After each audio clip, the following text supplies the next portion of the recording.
চলুন আজকে একটা বেশ লম্বা আর জটিল একটা সায়েন্টিফিক জার্নির ভেতরে ঢোকা যাক। এর নাম 42 ডেজ পরীক্ষা। শুরুতেই একটা বিশাল প্রশ্ন, তাই না? একটা তারার ভেতরে যে অদৃশ্য ঢেউগুলো খেলে বেড়াচ্ছে, সেগুলোকে স্টাডি করা যায় কিভাবে? মানে, যা চোখে দেখাই যায় না, সেটা নিয়ে গবেষণা হবে কি করে? এটা কিন্তু বিরাট বড় একটা চ্যালেঞ্জ।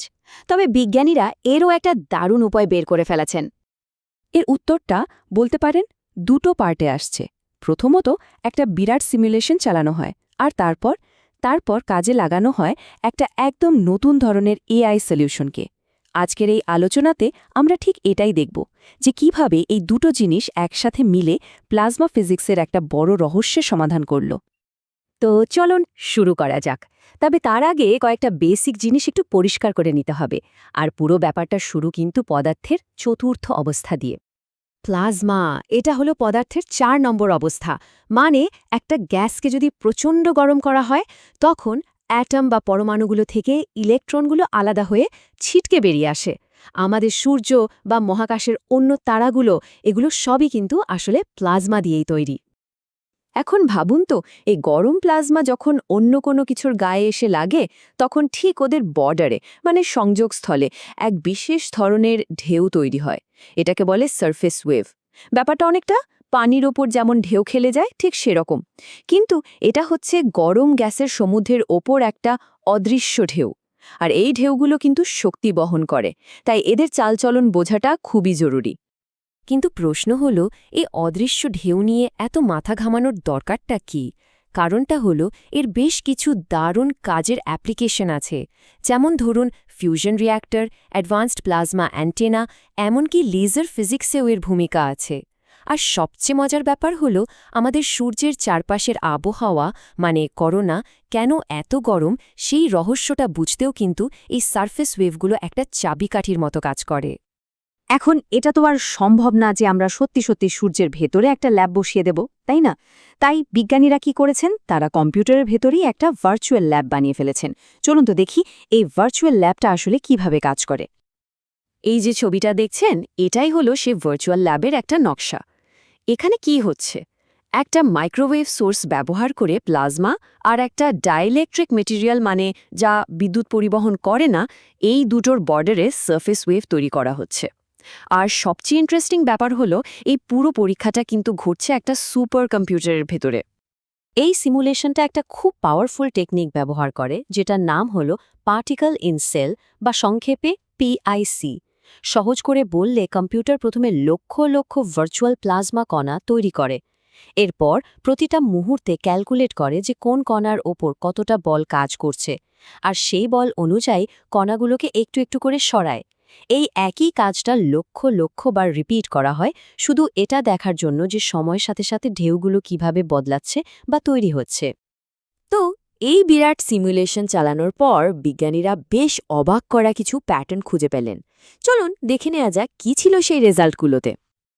এই সিমুলেশনের একটা অন্যতম বড় আবিষ্কার হলো এই গ্রাফটা। এটা কি দেখাচ্ছে?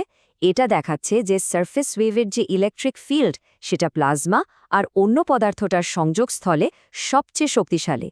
আর সেখান থেকে যত দূরে যাওয়া যায়, তত দ্রুত এটা মিলিয়ে যায়, মানে দুর্বল হয়ে পড়ে। এই বৈশিষ্ট্যটাকেই বলে ইভানেসেন্ট ফিল্ড। আর এটাই হলো সারফেস ওয়েভের একটা পাকা প্রমাণ। আর এখানে তো ব্যাপারটা আরও পরিষ্কার।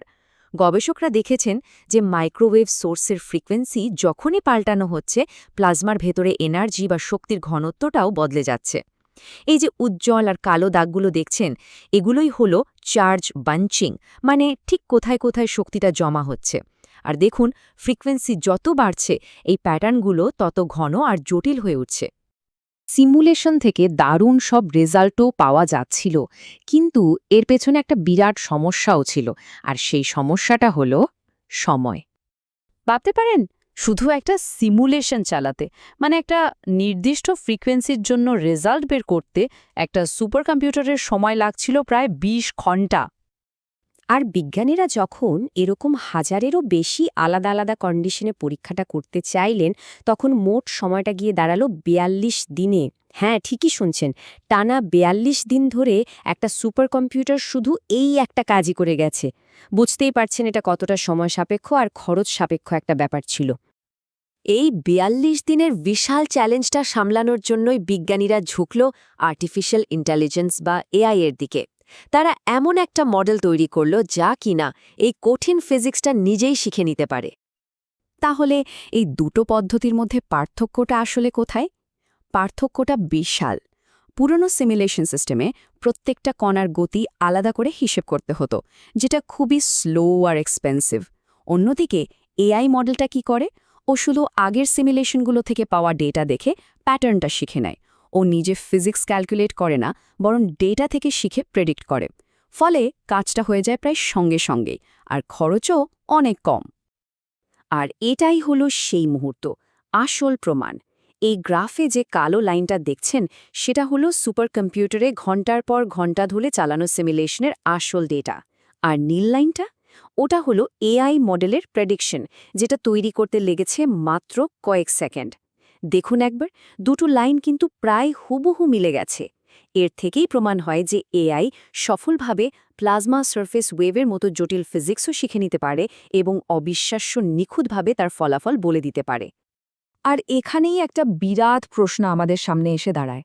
যদি একটা এআই প্লাজমা ফিজিক্সের মতো কঠিন জিনিস শিখে ফেলতে পারে, তাহলে এরপরও আর কি কি শিখতে পারে? ভাবুন তো একবার, নতুন ওষুধ তৈরি করা থেকে শুরু করে ক্লাইমেট চেঞ্জ বোঝা পর্যন্ত এই টেকনোলজি হয়তো বিজ্ঞানের এমন সব দরজা খুলে দেবে যা আমরা আগে কোনোদিন কল্পনাও করতে পারিনি। ব্যাপারটা ভাবার মতো, তাই না?